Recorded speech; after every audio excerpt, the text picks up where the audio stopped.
Luego de esa clasificación, entonces tenemos que ver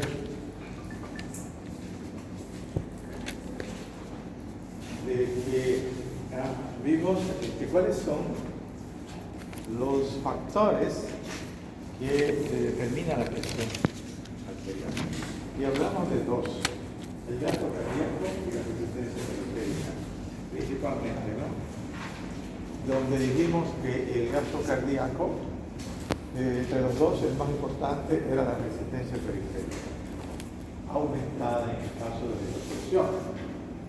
Por eso que en el tratamiento nosotros utilizamos medicamentos que van a producir disminución de la resistencia periférica. Vamos a ver entonces cómo se hace diagnóstico de hipertensión. La forma de hacer diagnóstico de hipertensión es tomando la presión. No existe otra forma. Tomando la presión. Y para eso entonces se necesita un tensiómetro y saber tomar la presión. Porque muchos toman la presión, pero no todos saben interpretar. No saben, por ejemplo, cuál es la arteria que tienen que auscultar, dónde la van a encontrar. Saben que anatómicamente dice que está en el límite del bíceps, en la parte interna, y el tríceps, en la cara interna del brazo.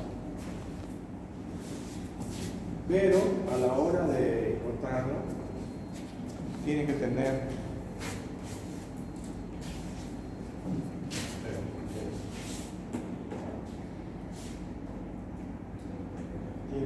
puntos de referencia. Y los puntos de referencia tienen que ser externos para poder estar seguros de que están tomando la presión y colocando el estetoscopio en ese lugar.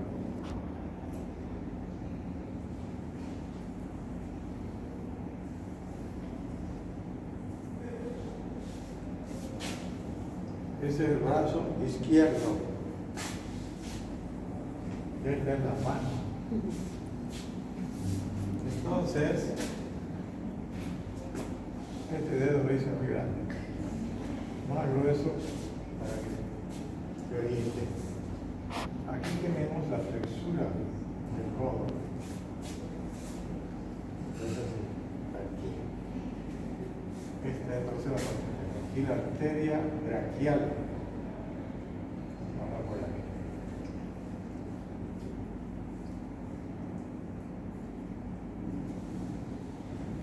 Entonces, ¿cómo encontramos la arteria? Dividimos la flexura del codo en 3 tercios.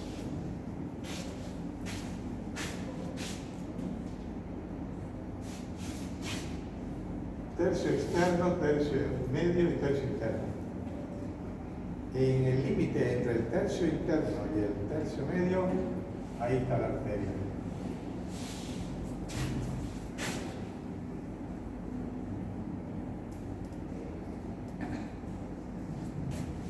Toque la arteria.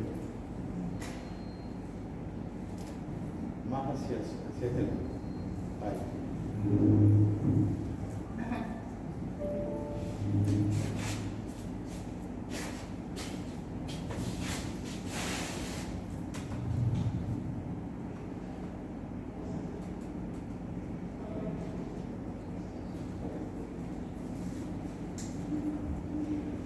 Entonces es importante saber tomar la presión y no solamente interpretarla.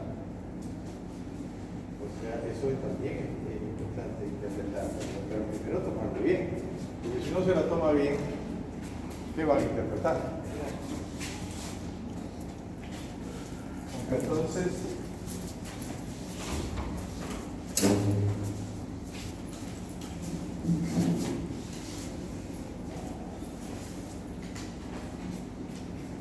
hay tres artefactos para tomar la presión. Uno casi no se utiliza, pero es el mejor y el más exacto, que es el de mercurio. En mi época, cuando yo era estudiante, era el que se usaba.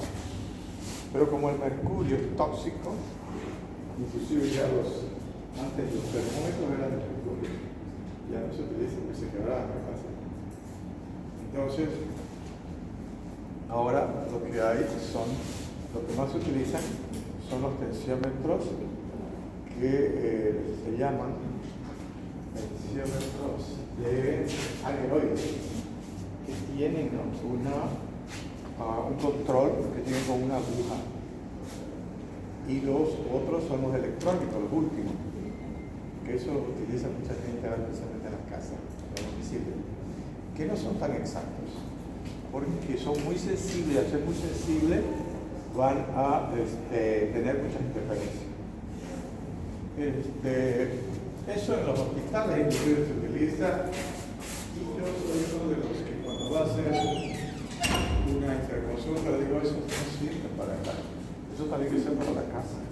Pero para un hospital donde el interno tiene que tomar la presión, tiene que saber tomar, no debe usar eso. Entonces, porque si se descalibra fácilmente, va a hacer error la información y no se va a cometer errores. Entonces, el diagnóstico de la presión es tomando la presión. Estoy hablando solo del brazo. Cuando la persona no tiene brazo, se toma las piernas, o si tiene problemas en los brazos, toma las piernas. Y eso ya ustedes van y lo leen. Entonces, la otra opción.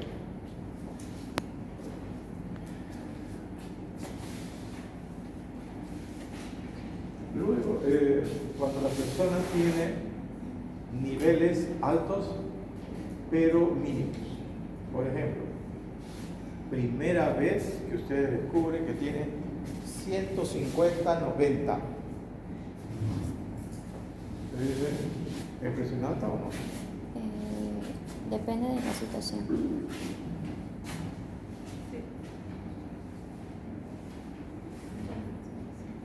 ¿Sí o no? ¿Sí o no? ¿Cuánto es la presión normal máxima? 140. ¿Cuánto? 140. 120. ¿Qué dice usted? ¿Está de acuerdo? 120. ¿Usted? 140 cuánto? 140. Es una sola cifra, en la presión.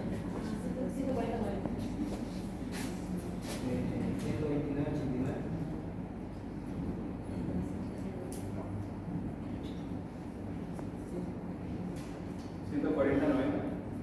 Según la Organización Mundial de la Salud, 140/90. Entonces, 150/90 ¿es alta o no? ¿Sí o no? Sí. O dependiendo de qué. ¿Cómo le llamaríamos a esa presión?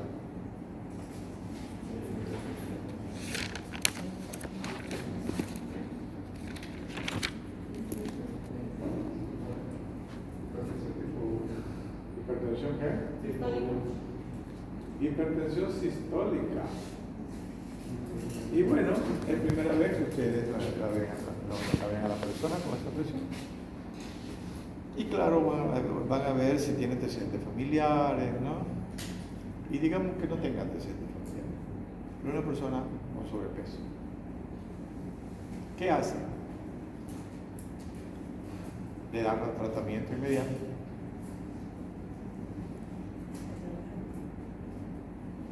Yo les digo de que si toda presión arterial elevada se trata, independientemente de la causa. Todas las presiones altas se tratan independientemente de la causa. Pero en este caso, ¿qué hacen?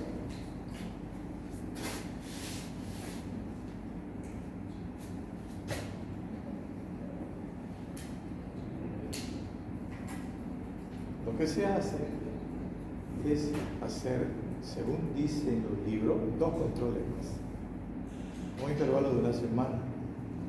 Y en este caso se puede, porque la persona no tiene síntomas en general. Ya eso vamos ya a la clínica. La hipertensión no da síntomas característicos con los que nosotros podemos decir, como dice la gente, ¿no? Me duele la cabeza. Y ella o alguna persona cercana dice, no está confusionada. ¿No? Se relaciona dolor de cabeza con hipertensión. Y en general no es así. O sea, puede doler la cabeza por la presión alta, pero como cualquier otra situación. No es que el 90% de las personas que tienen presión alta van a tener dolor de cabeza, especialmente con presiones mínimas elevadas. El que tiene más de 200 milímetros de mercurio es más probable que tenga dolor de cabeza. Más probable, pero tampoco quiere decir hipertensión de 200 igual dolor de cabeza. Entonces, eso hace de que también con el tratamiento las personas, primero, que no le dan importancia, segundo, que no admiten estar enfermas. Buenas noches. No admiten estar enfermas, porque el que no siente nada está sano, pero no siente que sí. Hay enfermedades que comienzan y son asintomáticas. No sé si les conté ya de algo que me llamó la atención durante la etapa del COVID y entrevistaron a una médica, creo que era norteamericana, y dijo que la persona tenía COVID, pero estaba sana, porque no sentía nada, asintomático. ¿Cómo lo llamarían ustedes? ¿Está enfermo o está sano? Claro, tiene diagnóstico de una enfermedad por otra vía, digamos, por la vía de un examen comunitario, serología.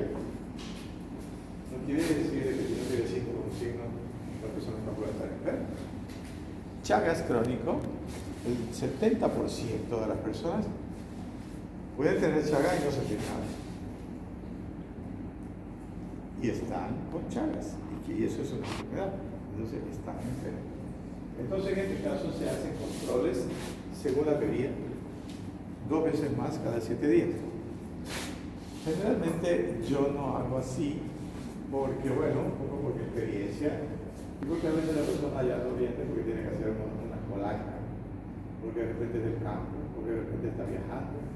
Entonces uno tiene que tomar decisiones, a veces solo con eso.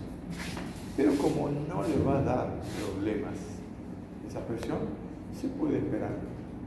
Se puede, por ejemplo, tomando en cuenta el séptimo consenso, que entre 120 y 139 hay que tratar de observar los factores de riesgo para hipertensión.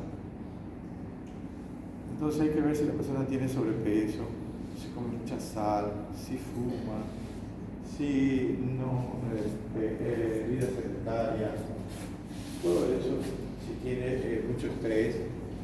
Entonces tratar de darle 15 días o un poco más, decirle, mire, la voy a mandar a la nutricionista, o empiece a disminuir la comida, haga caminatas, ¿no?, para disminuir el estrés, y así, o sea, hacer profilaxis de una hipertensión que probablemente pasó. Peor todavía si la persona tiene antecedentes familiares.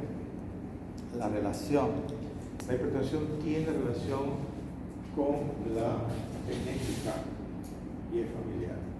Si una pareja de hipertensos tienen hijos, entonces lo más probable es que los hijos, digamos, si son 2, por lo menos uno a la hipertensión. No es una relación directa en el sentido de que no es dominante desde el punto de vista de la herencia. Es recesiva y los genes no son tan, digamos, son genes que se modifican mucho, que pueden ir o no ir, ¿no? Y ustedes saben que inclusive los cromosomas a veces se sale un pedacito de uno y va y se une con otro. Entonces no es una relación tan directa pero sí, es importante cuando una persona tiene hipertensión confirmada, el padre tiene presión alta, la madre tiene presión alta, preguntar. Entonces, en la familia, ¿alguien tiene presión alta? ¿Quiénes? Padre, madre, hermanos, tíos, abuelos. Entonces, es importante la relación familiar, especialmente con la forma primaria de la hipertensión. Más aún si la hipertensión comienza temprano, los 20, 25 años, 30 años, la persona es hipertensa. Entonces va a tener una secuencia bastante larga en su vida y va a haber mayor posibilidad de deterioro de órganos diana, ataca o produce lesión en los órganos diana o los órganos blancos. ¿Cuáles son los órganos blancos? ¿Cuáles son?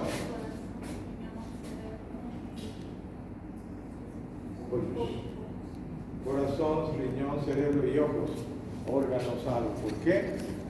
Porque son los que sufren mayor deterioro cuando la persona es hipertensa. Y cerebro, ¿no? Porque van a ver accidentes vasculares cerebrales, arteriosclerosis. Entonces, estamos en cómo hacemos diagnóstico. ¿Cuándo entonces voy a hacer tratamiento? Voy a hacer tratamiento de una hipertensión que yo considere que es permanente. Porque este 150-90 puede ser circunstancial. La persona corrió ese ratito y llegó y yo le tomé la presión. ¿No? Por eso es que hay que tomar 1, 2, 3 veces. La primera vez también es bueno y es mejor y se indica de que se debe tomar en los dos brazos. La presión en los dos brazos siempre es la misma o debe ser la misma. ¿Qué diferencia hay? Puede variar cuánto y cómo.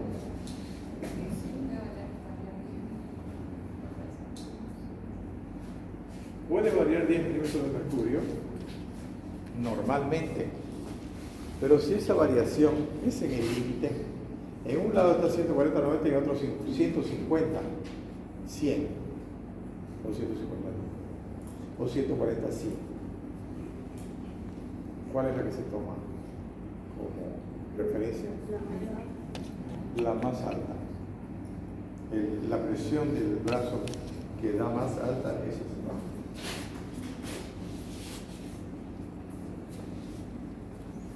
También a veces se toma en posición sentada o acostada y de pie.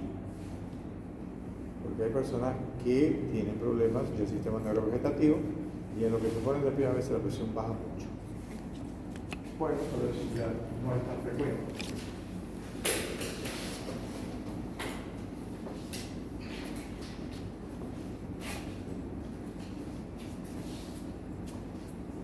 Entonces el diagnóstico de presión con un buen tensiómetro y alguien que sepa. Y hay personas que dicen, si yo le tomo la presión y le digo 140, 100, no creo, siempre mi presión ha sido 120, 80. Y si yo tengo una presión un poquito más alta, me pongo mal. Me duele la cabeza. La presión varía en cualquier momento.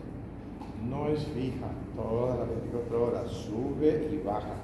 ¿Qué es lo importante? Primero, que haga esas oscilaciones dentro de los límites normales.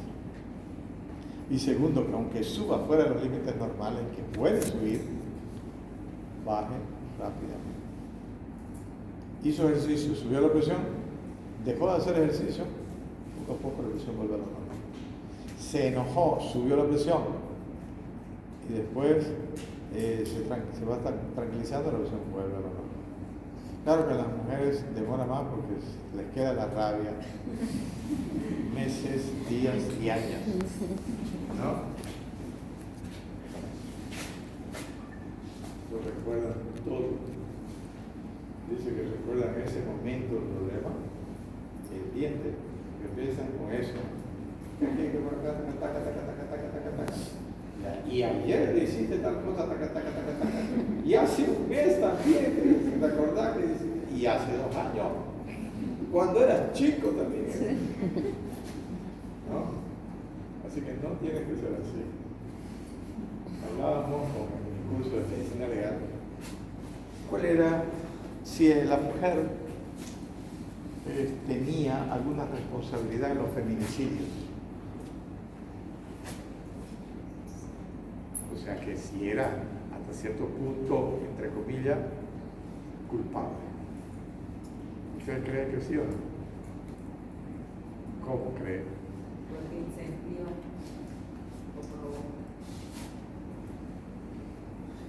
Lo que pasa es que la mujer es muy emocional y con la boca a veces destruye y hace más daño que con golpes. ¿No? Las palabras a veces hieren más.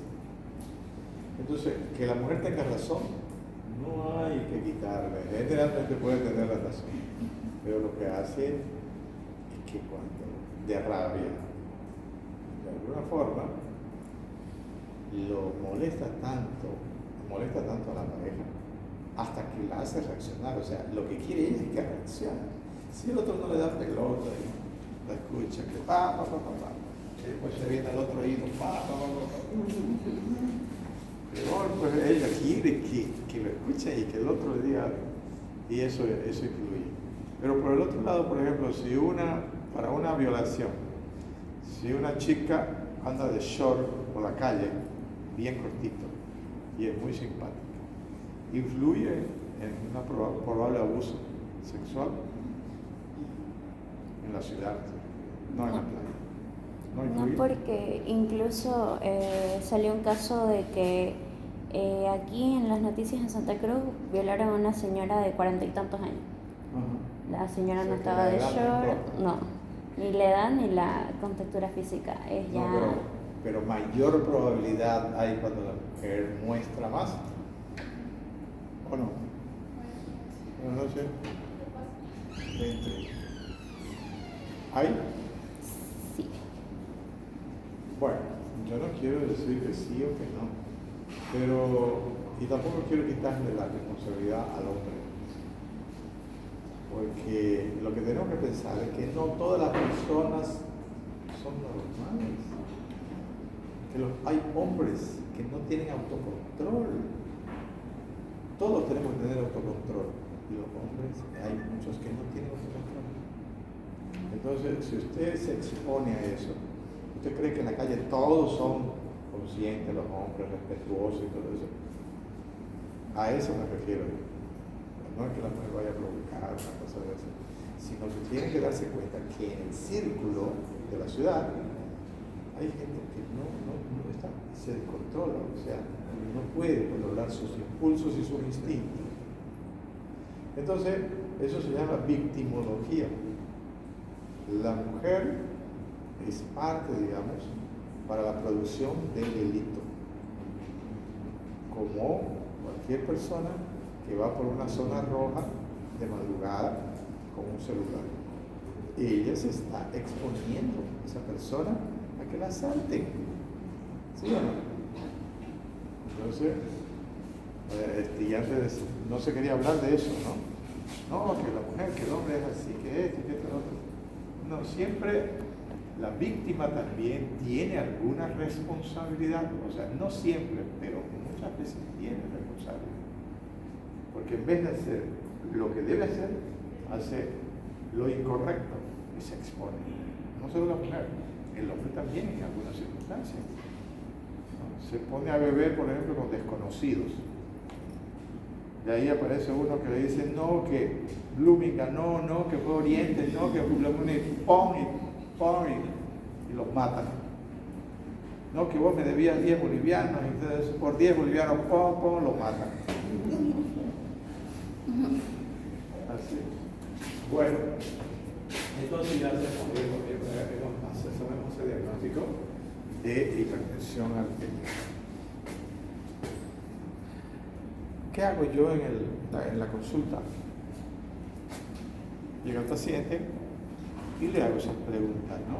Las preguntas de antecedentes, su edad y motivo de consulta, y después, ¿por qué está viniendo? Sí, porque estoy sintiendo esto. ¿Usted tiene presión alta? ¿Usted es diabético? ¿O usted tiene Chagas? Las tres enfermedades prevalentes en el momento y más aquí en Santa Cruz. Y luego de que él me contesta eso, le digo, ¿alguna otra enfermedad ha tenido antes grave que lo han internado sin que sea cirugía? Y ahí ya, con eso yo digo, bueno, los antecedentes ya son estos. Y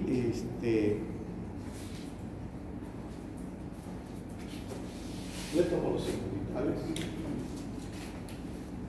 y veo que tiene presión alta. Le pregunto si siente algo. A todo hay que presentarle, por más que no tenga relación. ¿Cuáles son los síntomas más frecuentes en un hipertenso, pero que no son característicos de la hipertensión? Dolor de nuca, que generalmente tienen las personas también muy ansiosas, muy nerviosas. Ansiedad, palpitaciones, porque un corazón con un sistema con hipertensión, pues la contracción va a ser más brusca, entonces palpitaciones pueden tener. Un poco de cansancio también cuando está la presión alta y hace algún esfuerzo mayor, más cansancio del que debería tener. Pero no le doy importancia a eso. Después, a veces mayor sensibilidad de la persona, digamos, ganas de llorar. Principalmente eso, o presión en el pecho, pasajero. Pero eso no se puede decir, entonces es hipertensión. Dolor de cabeza también, pero no tiene siempre relación directa. Pero esas son las quejas de las personas. Entonces, como ustedes dirán, ¿por qué le pregunta qué siente si se sabe que la hipertensión no tiene síntomas característicos? Pero es necesario preguntar. ¿Por qué? Porque pueden haber algunas otras situaciones que están produciendo esos síntomas y que pueden influir sobre la hipertensión. Así que, como sea, hay que preguntar. Luego en el examen físico, pues, tomamos la presión y vemos cuánto está. Ahora, tenemos que hacer, ya dijimos, tratamiento. Todas las hipertensiones se tratan. Excepcionalmente, alguna puede que no se trate de forma inmediata. Ejemplo, si la persona tiene Chagas y tiene una bradiarritmia, digamos de 40, y tiene 150, 80, es mejor no bajar esa presión. ¿Por qué? Porque si tiene 40 de frecuencia y le bajamos la presión, disminuye el flujo cerebral. Y luego 40 por minuto si tiene bloqueo, ¿no? Bloqueos en el corazón. Pero si tiene 200 por 80 y tiene 40 de frecuencia, hay que bajársela un poco, ¿no? Hasta 160, pero de a poco. Pero en general, todas las presiones se tratan. La hipertensión secundaria, ya dijimos que generalmente es producida por trastornos del riñón, del parénquima, de las arterias, ¿no? De las cápsulas suprarrenales, también las alteraciones hormonales de la tiroides. Entonces, cuando hay una persona sin antecedentes y es joven y tiene presión alta, tenemos que evaluar esa situación, pedir hormonas, hacer una ecografía abdominal para ver el riñón, ¿no? Ver si no tiene cálculos renales, o sea, investigar una causa secundaria primero, en esos casos, cuando no hay antecedente familiar. Y ahora vamos a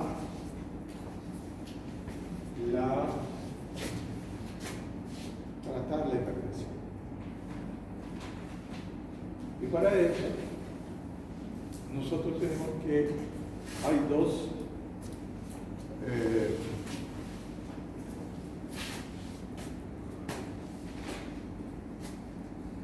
hay dos factores que hay que tomar en cuenta. No es solamente el remedio que le van a dar, el medicamento. La presión no es eso. También tiene que cambiar el estilo de vida. Peor si tiene una hipertensión importante. Yo tengo una paciente, y creo que este año pasado ha tenido 3, que con 4 medicamentos antihipertensivos no baja la presión. ¿Qué hago? Llamo a un cardiólogo. Hay una señora, que es la que más va el otro día, la vimos, y que tiene, eso se llama, cuando no responde a 4 medicamentos, se llama hipertensión refractaria. Presión alta.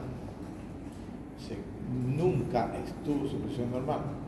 Entonces, cuando ya hay eso, uno tiene que preguntarse, ¿realmente la persona está tomando los remedios que se le indican? Eso uno tiene que estar seguro de que la persona toma la medicación para poder interpretar lo que está pasando. Yo ya no estoy seguro. De hecho, señora, baje de peso. No tiene mucho sobrepeso, pero son esos factores que ya uno tiene que tomar en cuenta cuando trata la hipertensión. La hipertensión, a medida que aumenta la edad, aumenta la presión. Inclusive hay una hipertensión de las personas mayores. Entonces, dijimos que el sobrepeso aumenta la presión. El consumo de cigarrillo, de alcohol, de estimulantes, aunque sea café, pero que tome café, digamos, unas 5 tazas por día, que tome mate si es de por acá, por el Chaco, esos que se matean todo el día, es estimulante también. Todo, peor si usa ciclón y todas esas cosas, y masca coca, ¿no?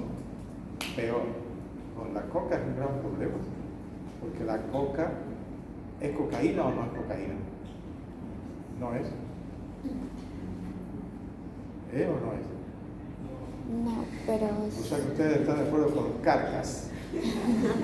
Vamos, los carcas dicen, coca no es cocaína, coca no es cocaína, es la hoja sagrada. Coca es cocaína, solamente que tiene, por supuesto, una cantidad muy pequeña. ¿Por qué cree que se adormece la boca, que la persona no tiene sueño? ¿Cuáles son las manifestaciones de una persona que consume santinas? ¿Farmacología llevaron? ¿Sí? ¿Cuáles son las santinas? Con X. Santinas. O las xantinas serían. En portugués serían xantinas. En español, santinas. Donde está la cafeína, la teobromina, la teofilina y la cocaína. Estimulantes. ¿Qué producen? Estimulan el sistema nervioso central, por eso disminuye el sueño. Estimulan la producción de jugo gástrico y enzimas en el intestino. Estimulan la frecuencia cardíaca, aumentan la presión arterial y aumentan la diuresis. Por lo menos 5 cosas. Ustedes han tomado café. Yo tomo poco café, pero cuando tomo y voy a orinar, lo huelo el cafecito. ¿Sí o no? ¿Es o no es? ¿Sí, no? Se huele el café. Entonces hay que decirle al paciente que no consuma mucho. Yo no le corto los estimulantes, si son café, si es hierba, o sea, algo que uno toma todos los días. Pero si es coca, le digo, sea cochino. La coca la pisotea, Los perros andan por ahí y no es cocida, cruda, y la mete a la boca. Y hay mujeres que marcan coca, por favor. Dios mío. Está bien, hasta un monstruo, digamos, ¿no? Marque coca, mucho verde, por favor. Parece que ha comido pasto. Pero una mujer, ¿no? Delicada la mujer, ¿no? Con coca. No he visto que no consigo, pero no. Yo huiría si la veo alguna mascando coca. Bueno, entonces todos los estimulantes van a aumentar la presión arterial. Luego, el estrés. Sabemos que el estrés todos tenemos mientras más problemas tenemos, mientras más grande la ciudad, mientras más conflictos hayan, no solamente económicos, sino sociales, mientras la universidad no sea una universidad bien seria, que haya las condiciones, que no haya muchas colas, ¿no? Que todo esté bien definido, que los docentes no aplacen, ¿no? Eso los estresa.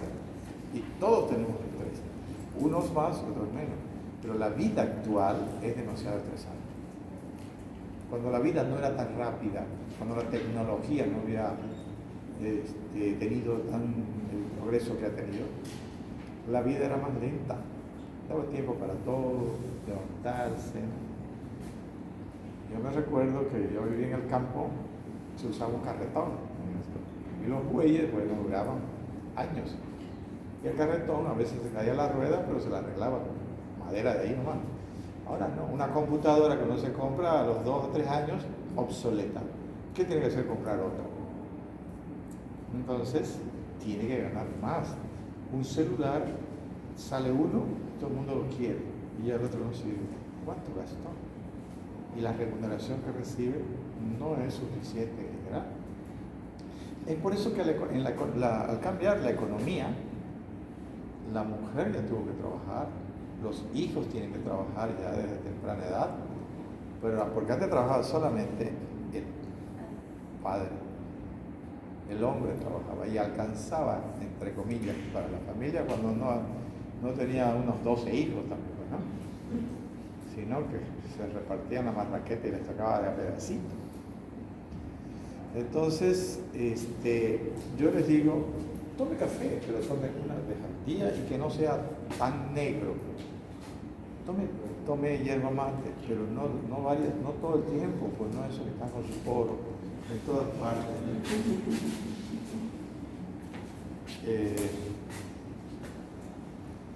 Eso entonces tenemos que tratar, ni coma mucha sal. Si no como sal, le digo, come queso. Ah, sí, como queso, riquísimo. ¿Y el queso tiene sal? Ah, tiene sal. Entonces, queso puede comer, pero poco y no siempre. Le digo, en vez de comerse 2 cuñapeces, cómase 1. En vez de comerse 2 empanadas con queso, cómase 1. Entonces, no hay que cortarle todo, porque uno dice, no coma nada de sal. Hipertenso, que no coma sal, y joven a veces. Bueno, no. Si hay medicamentos, y cuando es muy mayor, peor, bueno, porque ya no tiene otras formas de satisfacer sus placeres para poder vivir, porque todos vivimos de placeres, sin pensar, digamos, solamente en los placeres mundanos, porque cuando uno tiene ganas de orinar y va a orinar, siente un placer al eliminar el orina a la vejigación. Si alguien está con infección urinaria y tiene ardor para orinar, ¿ustedes creen que quiere orinar? Por más que tenga ganas. Entonces la vida está hecha así, ¿no? ¿Qué tiene la gente mayor? Que no coma eso, que no coma sal, que no coma grasa, que no coma. Y entonces, sopita. ¿Qué es la sopita? La sopita es para bajar de peso, pero la quieren alimentar a las personas con sopita. No. ¿Qué tiene pues la sopa? Que es de verduras, que tiene eso. Sí, pero las verduras no es lo elemental. La dieta tiene que ser balanceada. Proteínas, hidratos de carbono y grasas. Y claro, vegetales que tienen vitaminas, ¿no? Entonces, no hay que ser tan extremista. Yo no sé como mi paciente, con 4 medicamentos.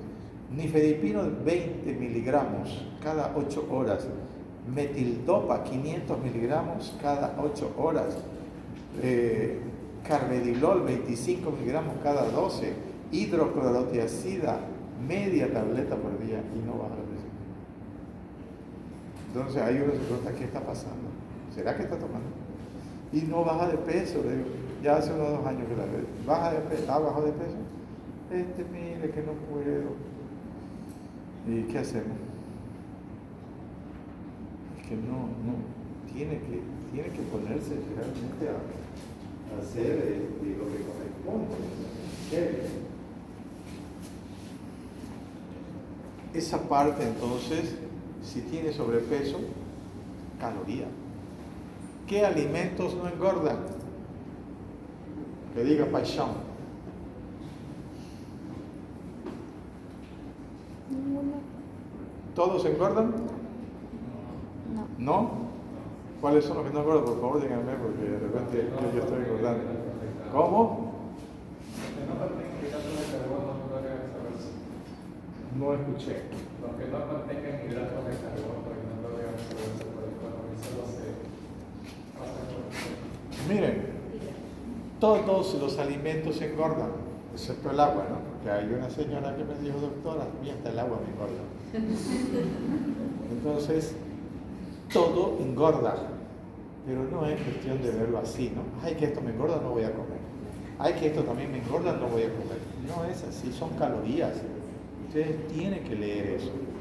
¿Cuántas calorías necesita una persona generalmente de 1,70 de estatura o 1,60, tantos kilos de peso, no 60 kilos de peso, si es hombre o si es mujer? ¿Cuántas calorías necesita por día? 2.000 calorías. No sé. Y ustedes comen 3.000 y gastan 2.000. ¿Qué hace entonces? Guardan 1.000 aquí, en cualquier lado. Y el hombre también, pues, ¿no? Yo estoy guardando poquito, digamos, 500 calorías de estar guardando por día, porque no estoy haciendo ejercicio. Entonces, eso es lo básico, calorías. No importa lo que coma, por supuesto. Si usted come más grasa, va a comer 9 calorías por gramo.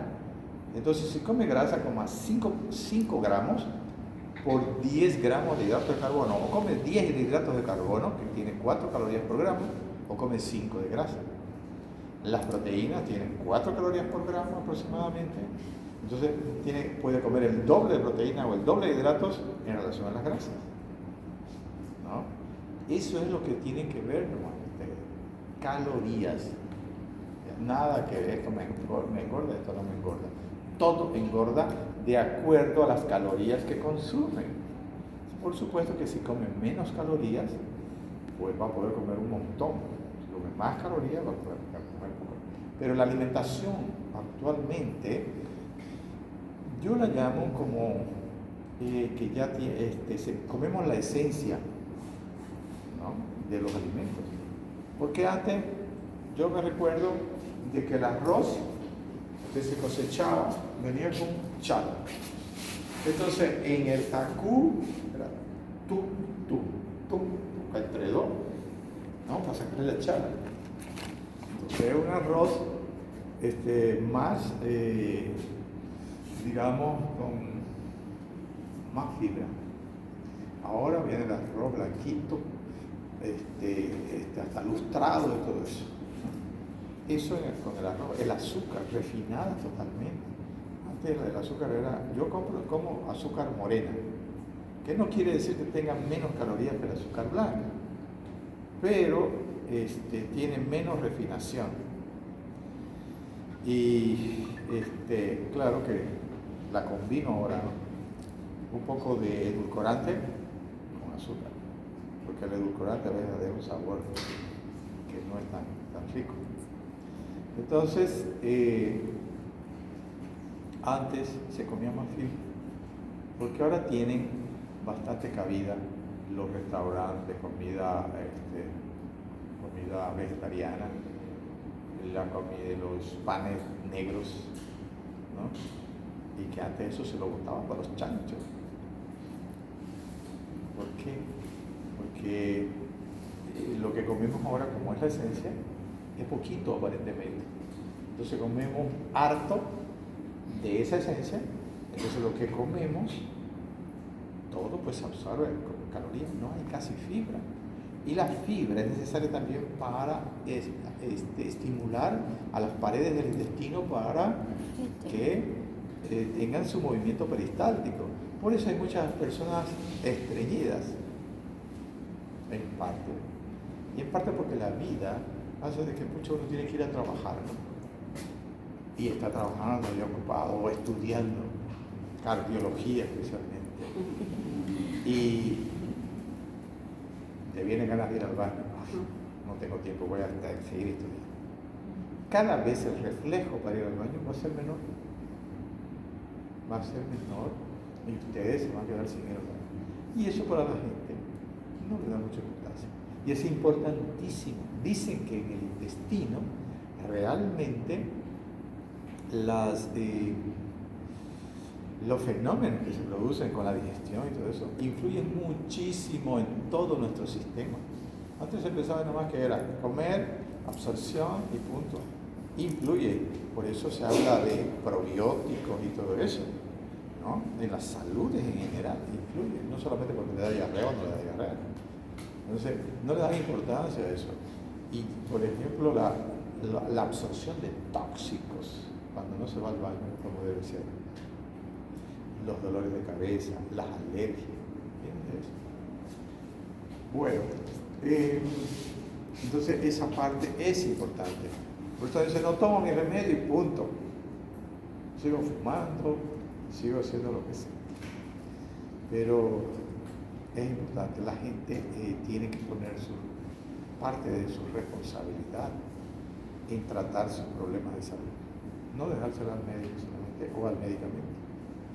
Y esta enfermedad es una de las que más personas no se adhieren al tratamiento. ¿Qué quiere decir? Hay estudios, muchísimos estudios, de que es la enfermedad con menos personas adherentes al tratamiento. Se le da el remedio, toman un mes, y como no sienten nada, lo van dejando. Y hay otras que como no sienten nada, nunca van y ni hacen tratamiento. Entonces, consecuencia, miocardiopatía hipertrófica, miocardiopatía dilatada, sobrecarga de presión, miocardiopatía dilatada, insuficiencia cardíaca. Cuando ya está ahí, ya no es reversible. Entonces, ¿por qué se trata la presión?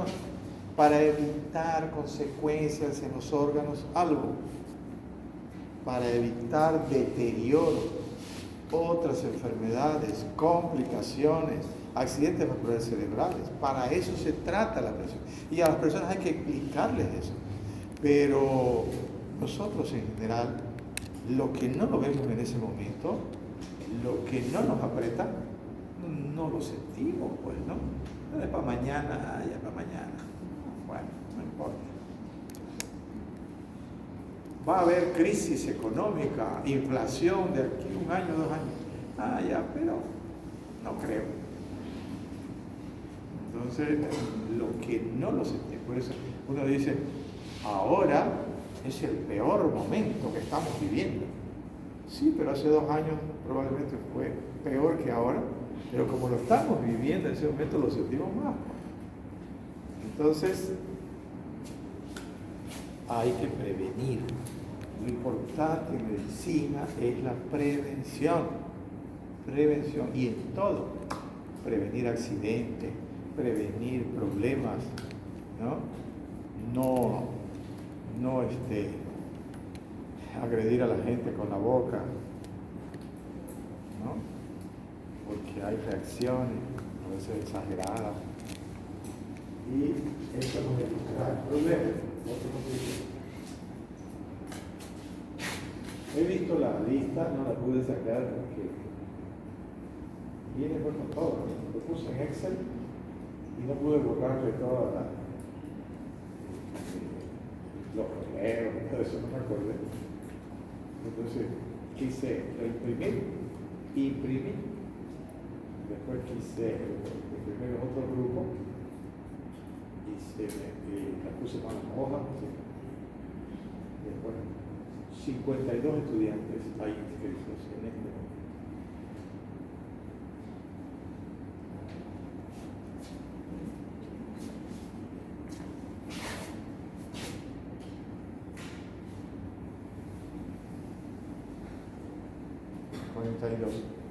Falta 10. Tratamiento, entonces, medicamentoso, ¿ya?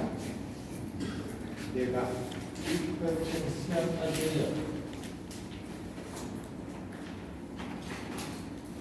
Una generalidad para siempre.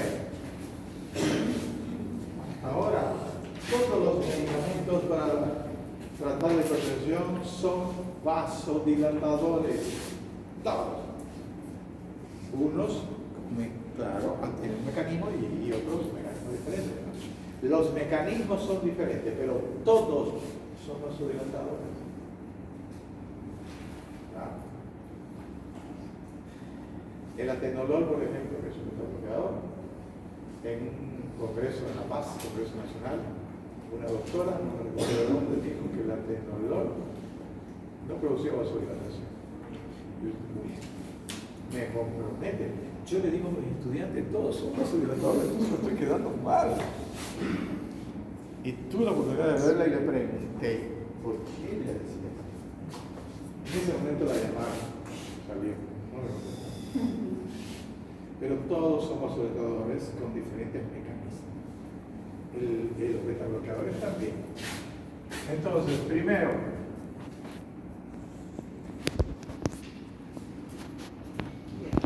vieja. Antes de eso, ¿cómo nosotros vamos a hacer tratamiento? ¿Cómo escogemos el medicamento? Esa es una pregunta que todos nos hemos hecho. ¿Qué le doy? ¿Le doy de acuerdo a los niveles de presión? ¿Cuál es la forma de dar el medicamento inicial? Primero que nada, piensen en contraindicaciones. Primero piensen en contra. ¿Qué no le puedo dar a este paciente de estos medicamentos? Entonces ahí pueden anular algo. Ejemplo, paciente con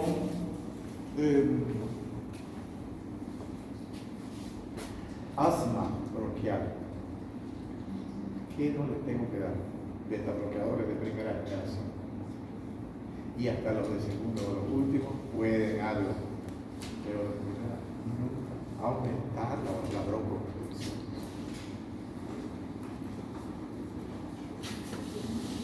Ese es uno de los problemas. Si aquí hay una bradiarritmia, verapamil tampoco en esos casos. Y ECA, ¿cuál es el primero? Losartán. Lo he errado, es captopril.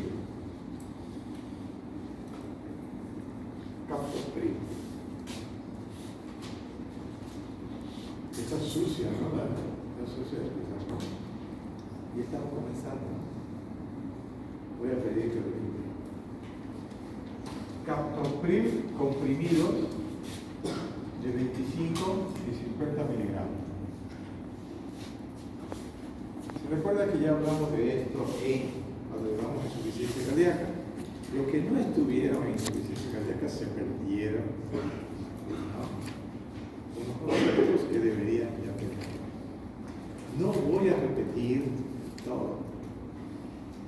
todos los que usamos en insuficiencia cardíaca se usan en hipertensión. Con más libertad en hipertensión que en insuficiencia cardíaca. Entonces, los IECA que usamos son captopril, enalapril y lisinopril.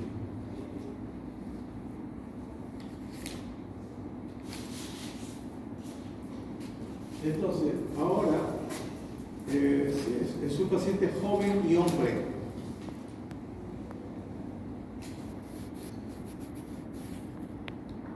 Que tiene las dos elevadas.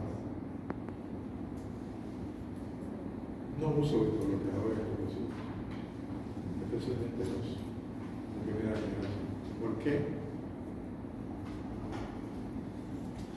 Disminuye la potencia sexual.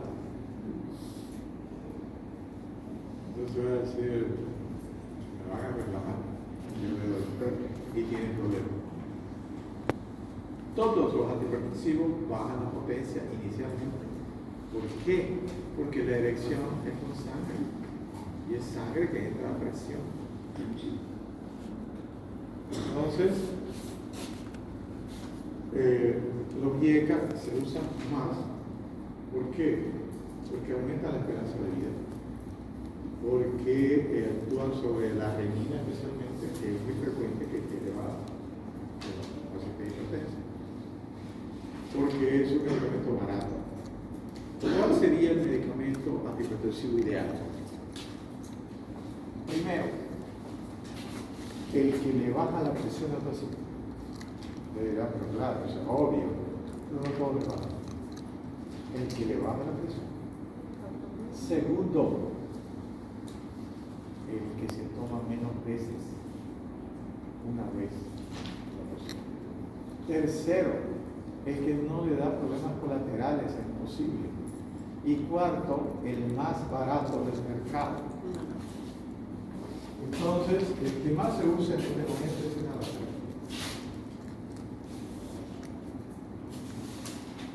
Ustedes pueden dar enalapril a todo el mundo. Pero si es un paciente mujer, nervioso, que tiene palpitaciones rápidas, beta-bloqueador, si no tiene complicación. Beta-bloqueador. Porque el beta-bloqueador, además de producir vasodilatación, produce disminución de la frecuencia cardíaca. Porque beta-bloqueador bloquea el sistema simpático, catecolaminas, adrenalina y noradrenalina. Por lo siguiente, hasta cierto punto, relaja.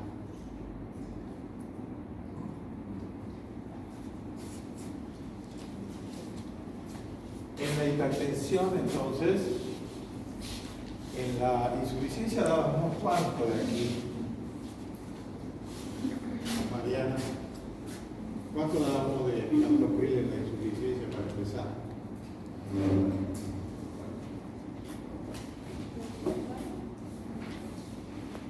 El que se fue atrás, Adidas.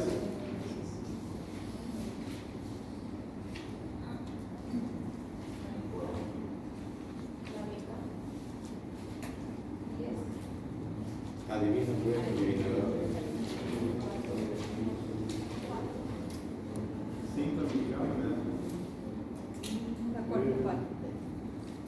Esto es un mal augurio para los exámenes y para el final del curso. Fíjense que ya los que estuvieron en el test deberían ser 6.25. La cuarta parte.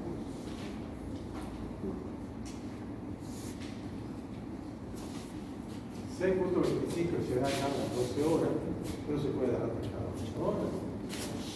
Entonces, el enalapril, comenzamos en la hipertensión con 25 cada 12, 25 por 2. El enalapril viene de 5, 10 y 20. Comenzamos de acuerdo a los niveles de presión, digamos, en la insuficiencia empezamos con 5 miligramos medio y medio. Acá podemos empezar ya con 10 miligramos por 2. Hay medicamentos que se dan doble vez, otros una vez al día. ¿Qué es cómo pretendemos bajar la presión? No pretendemos bajarla tras la primera indicación. Tiene que ser progresivo. ¿Ya? ¿Qué quiero decir? Que baje poco a poco. No, que está alta, que tiene que bajar se baja de golpe. Peor, ¿quién le bajó la presión? El doctor. ¿Quién es el culpable si tiene problemas? El doctor. Si está alta, es el paciente. Pero si ustedes actúan y le bajan la presión de golpe y tienen algún problema cerebral, ustedes son. Entonces, calculando eso, ¿por qué? Porque si bien las dosis están más o menos definidas para los niveles de presión, las personas son diferentes. Acuérdense que los medicamentos están hechos para que el 50% le haga efecto a una persona normal. 25% puede ser exagerado el efecto y 25% no le hace nada. No es que todos los medicamentos, ¿cómo le va a hacer bien? O a todos no le va a hacer nada. No, es más o menos así. No hay seguridad. Entonces, ¿qué hay que recordar algo más? ¿Qué es lo que debemos cuidar los médicos en general con el paciente? No hacer daño.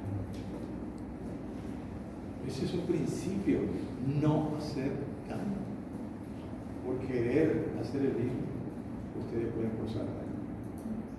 Entonces, va a alterar un poco de que no le hagan una presión a la primera venida, no. Porque el organismo y las personas que están con presiones bastante altas durante mucho tiempo, especialmente mayores, su organismo, como sea, es cierto lo que a veces dicen, pero es que yo estoy acostumbrado a tener esa presión. Hasta cierto punto tiene razón. No hay ilusión en su organismo. Entonces ya el organismo está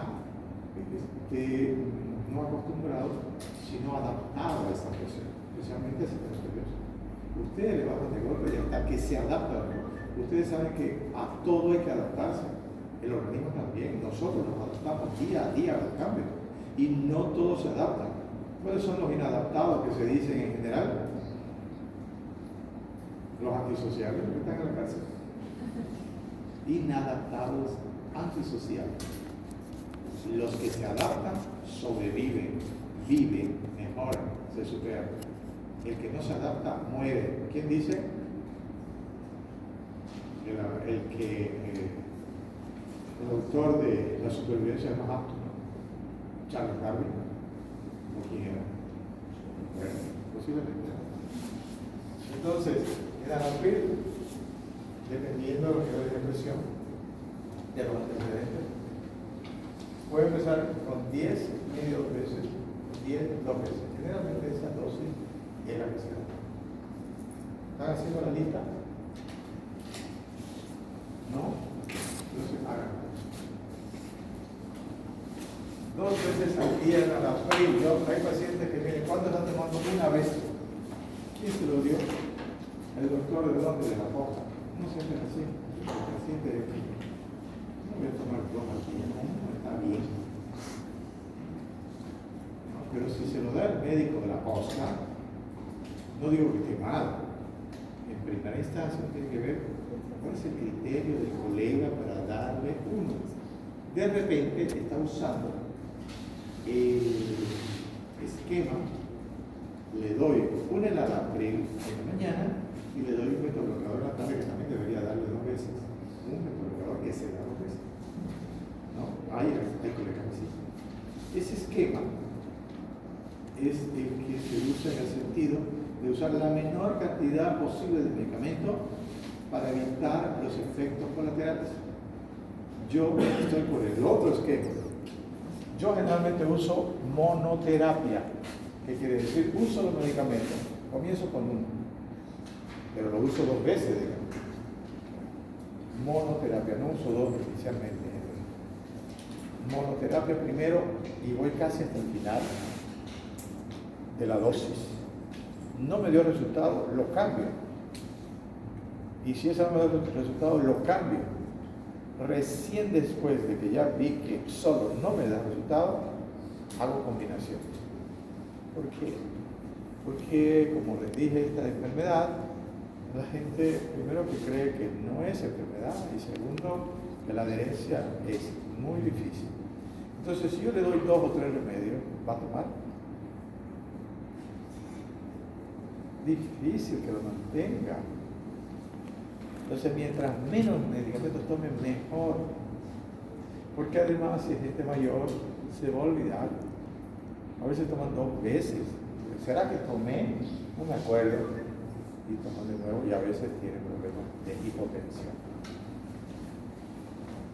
El lisinopril tiene de 10 y 20 miligramos. Se da una vez por día.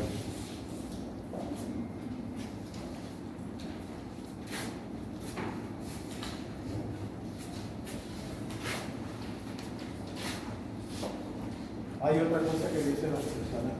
Nosotros ya tomamos 2 años de remedio. ¿Será que ya no me está haciendo efecto? Tolerancia. La mayoría de lo que se usa no tienen ese problema de la tolerancia. Por lo menos en Cuba. Había algunos medicamentos anteriores sí que eran tolerantes. Luego tenemos los árados.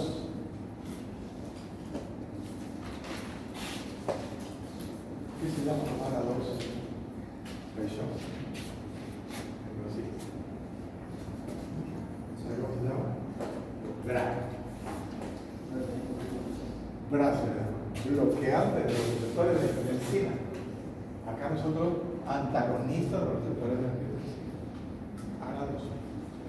Son más o menos relacionados con los IECA, porque los IECA son los inhibidores de la enzima convertidora de angiotensina, antagonistas de los receptores de angiotensina. Por eso es que, en general, no se combinan estos dos. Pero he visto algunos tratamientos combinándolos. Y he visto un libro que me compré, creo, en Brasil, donde hay un temita donde combinan. O sea, yo no digo que no, porque hay que hacer estudios. Pero si actúan casi sobre los mismos receptores, no sé hasta qué punto pueden justificarse, ¿no?, que se usen los dos. Ahora dos. Primero, los sartán. 50, 100 miligramos. Los diuréticos vienen también. Pero 2 veces al día. Ese no, después del Enalapril, este es el más usado en este momento en Bolivia. Los sartén.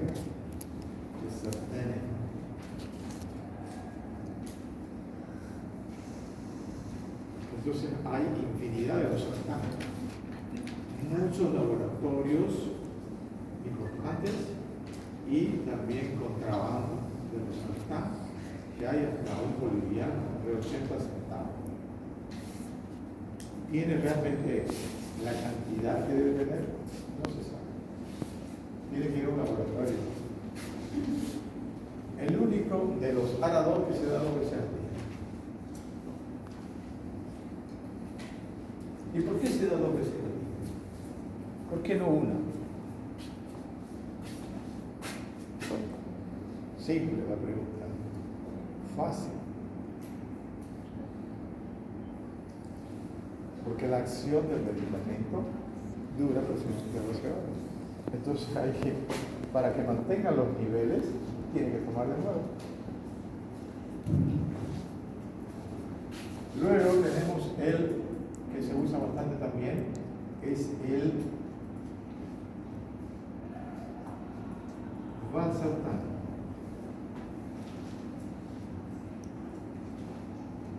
Comprimidos de 80, 160 y 320.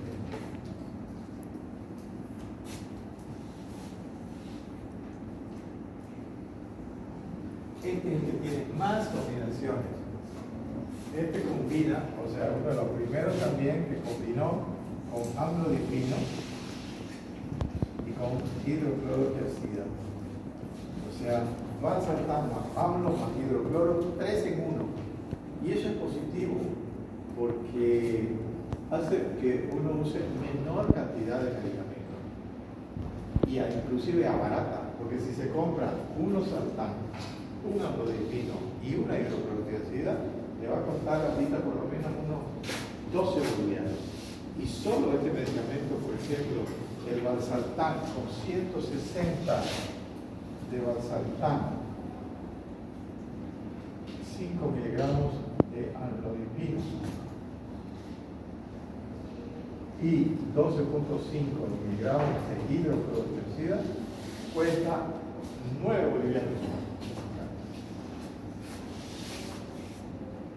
Y una sola vez al día.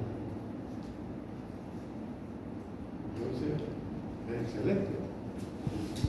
El medicamento a uno le recuerda que está enfermo. Entonces, si toma una sola vez al día, le va a recordar a la persona solamente una vez que se enferma. Y eso le da tranquilidad. Recordar que está tomando remedios, pero tiene que recordarle que no debe cometer excesos para empeorar su enfermedad.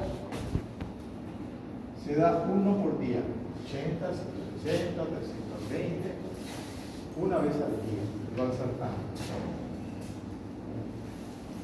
Luego, el telmisartán.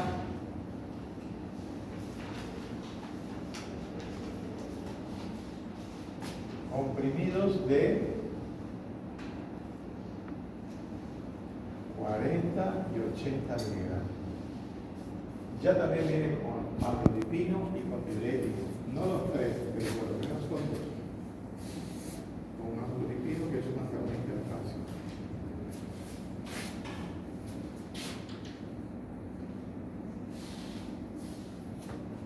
Caldesartán.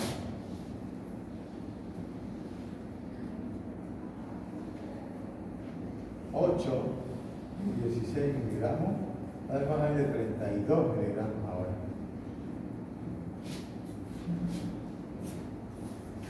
Nombres comerciales. El valsartán, este se llama Balaxana, que tiene 3, que es de laboratorios Zaval.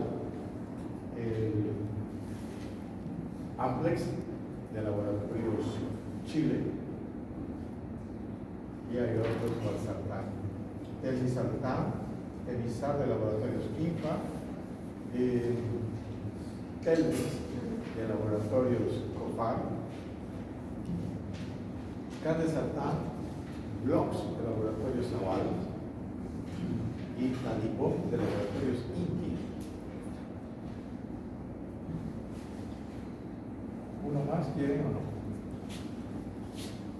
Entonces vamos con el olmesartán.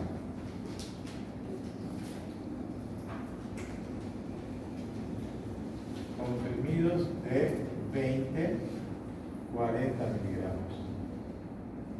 Con diurético también viene y con amlodipino, dos. Hay otro que se llama irbesartán, pero casi no se usa mucho. Por lo menos esos 5 son los que se utilizan más en el medio. Olmesartán, Oxal de la línea Confar, Iltus de la línea Tecnofarma, y ha salido uno que se llama Eukene de, no me recuerdo esa línea, antes era la Reverse de Argentina. Y hay otro más.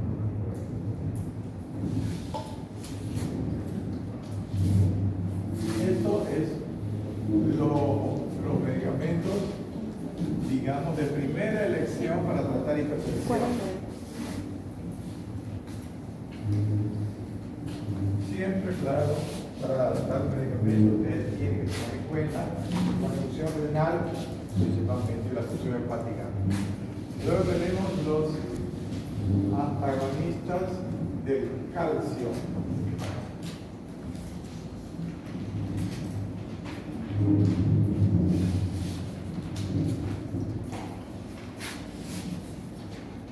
Tenemos los derivados del nifedipino, ácido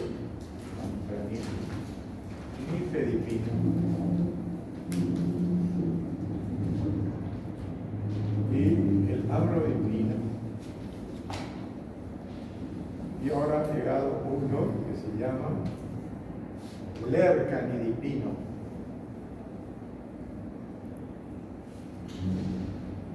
Y los tipo verapamilo,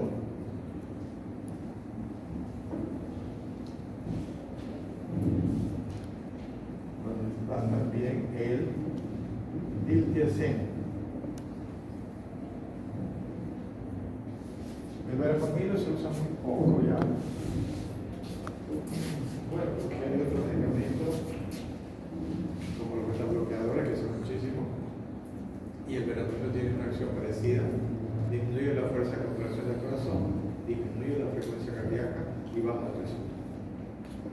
Se podría usar en personas que tienen asma, porque no se puede usar el bloqueador. Pero las farmacias pagan lo que se vende, y como no recetan mucho, casi no hay. El diltiazem sí, el diltiazem ahí se utiliza en hepatitis isquémica principalmente. Disminuye en cierta medida la frecuencia cardíaca, disminuye la presión, pero su acción no es tan importante como la de verapamilo. Vamos con el grupo nifedipino. Nifedipino es muy utilizado, especialmente en los procesos renales, que viene en comprimidos de 10 y de 20 miligramos.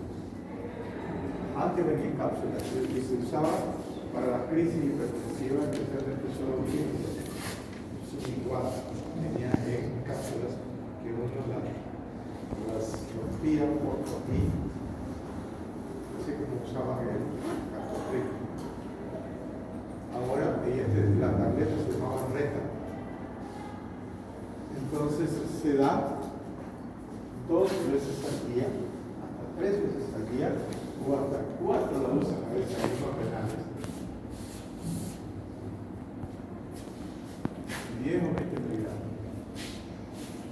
Producía, cuando se usaba así, otra polarización y la cinta sublingual, rubor en la cara y se calentaba, ¿no? Se ponía roja y se calentaba. Palpitaciones. El amlodipino viene comprimido de 5 y 10 miligramos. Se da una vez al día. El problema que tiene el amlodipino es que en algunas personas produce edema de miembros inferiores. ¿Por qué? Porque la acción de los metabolismos de calcio es directa sobre la pared, sobre la pared de los vasos de la arteria. Entonces queda mucho tiempo abajo en la sangre, presión, edema, especialmente en las personas mayores. Una vez al día la amlodipino.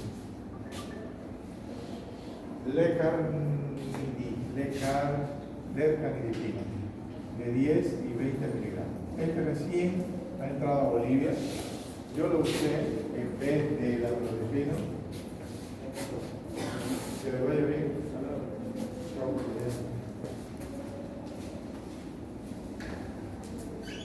El lercanidipino de 10 y 20. Lo he usado en vez del amlodipino y la gente me ha dicho que produce menos edema. Y no es caro, solamente que no ha llegado en forma abundante. Es una opción. El verapamilo se lo usó como antiarrítmico también. Yo lo he usado porque venían las pollas, como nombre de isotic en esa época, las taquicardias paroxísticas. Cuando la persona tiene esas palpitaciones más de 50 hasta 200. Entonces, que hacía solución decimal y ¡puc! Revertía. Reversión química se llama eso, ¿no? De la materia. Ahora ya no se usa casi. ¿Por qué? Porque no se podía usar en personas que tenían muerte cardíaca mayor, de 2 cruces o mayor, porque producía parada cardíaca. Yo lo he usado y tuve suerte de no tener parada. Y salía muy bien. viene de 40, 80 miligramos y venía también de 120 grajeas, pero casi no hay. El diltiazem sí se utiliza en la cardiopatía isquémica principalmente. Viene en comprimidos de 60 miligramos. Antes venía de 90.